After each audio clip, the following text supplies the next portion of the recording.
guts of your state's tax system to see each of the individual components so that we can really see what needs to be fixed in order to raise your stature on the business climate index. I'm sorry, sir, your hand is just...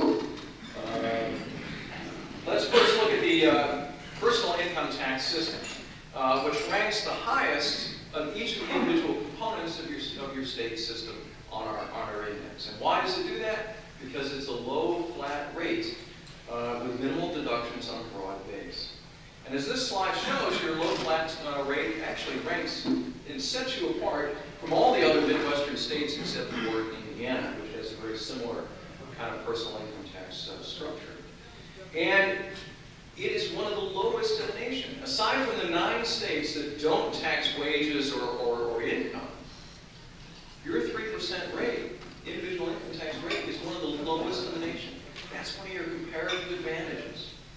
And rather than being an excuse, as many politicians in the state see it as, well, we have more tax capacity. See, we're so low, we can increase it. No, this is your comparative advantage. This should be protected at all costs and used as a building block for repairing the rest of your state's tax system and bringing it in line with your highly competitive personal income tax system. For all of you with binoculars in the back, we'll have to explain this one. Well, the governor says, obviously, I think you've heard it, he believes that your flat rate tax is unfair and needs to be made more competitive or progressive. And certainly, there are some in the state who I'm sure are agitating for highly progressive tax rate structures or even a millionaire's tax. Well, let's ask New Jersey's ex-governor of Corzine how well New Jersey's millionaire's tax helped solve their financial crisis. Like New Jersey, we see that states that have highly progressive tax rate systems are really in some of the most troubled financial difficulty these days. New York, New Jersey, California, etc. all have highly progressive systems, all have highly volatile tax revenues as a result.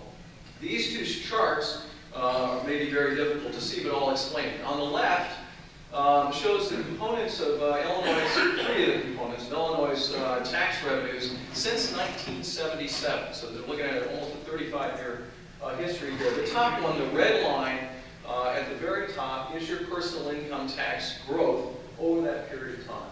As you can see, on whole, it's been steadily upward and rightward as the economy has grown, the incomes have grown, and so forth. It's collecting more and more revenue. Now, there have been some dips along the way. Certainly, and in the last couple of years have been one of them. But contrast that with the chart on the right, which is New Jersey's similar tracking of their tax revenues. And you can see that while New Jersey is seeing some really dramatic spikes in their personal income tax collections, they've also seen not just dips in collections, but cliffs as revenues have dropped off like a rock. California is to be exactly the same.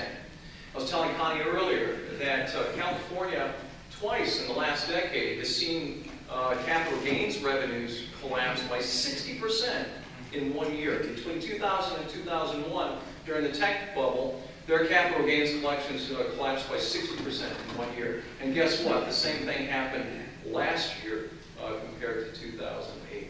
And yet those knuckleheads didn't seem to understand that they didn't get it the first time. And so they actually were budgeting as though those spikes were going to continue forever. And so when the cliff came and revenues collapsed, there was no way that they could dig themselves out of that hole.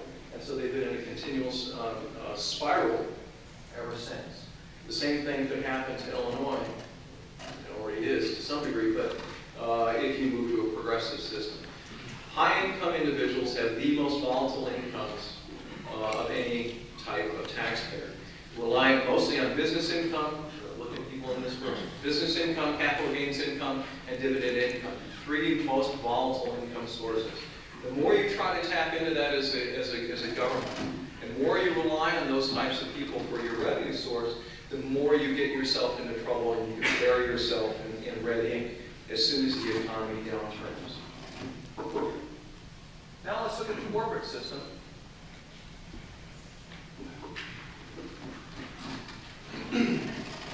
Your combined rate, when you combine the CIT and the personal property replacement tax, at 7.3%, is slightly above the national average. Though certainly there are some neighboring states, Iowa, Wisconsin, and Indiana, that have less favorable, if not much higher, Iowa in particular, corporate income taxes, while Missouri and Kentucky both look more attractive on this particular measure. Now, there are 3 states nationally that don't impose a corporate income tax. Nevada being one, Wyoming, Montana.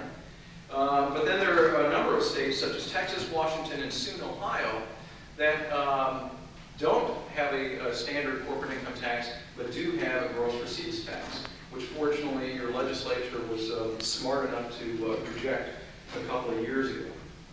We don't tend to think very highly of corporate income taxes at the Tax Foundation, but we think even less highly of gross receipts taxes.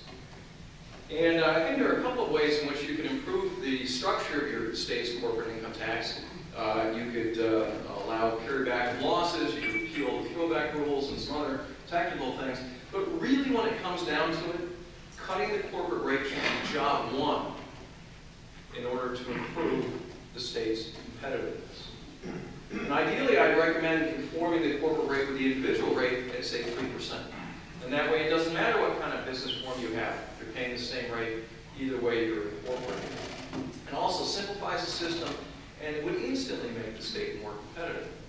And I think it could be done in a revenue-neutral way, which we'll talk about in a minute, although it might be a little more controversial.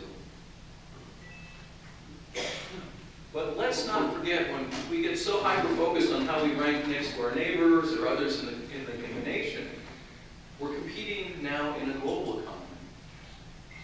You're not just competing against Indiana and Wisconsin and Iowa. You're competing against India and Singapore and China and Ireland and Slovakia and Poland and the Czech Republic and Malaysia. And all of them have lower corporate tax rates than both the United States and Illinois. The United States federal government, 35% corporate rate is the highest federally imposed corporate tax rate in the industrialized world. And when you add on to that Illinois' rate, Illinois multinational businesses are paying nearly 40% income taxes. That's higher than Japan, which has the highest corporate income tax overall in the industrialized world, and 15 percentage points higher than China, which we're all worried about losing jobs to, and about 15 percentage points higher than the OECD average, which is the third largest industrialized country.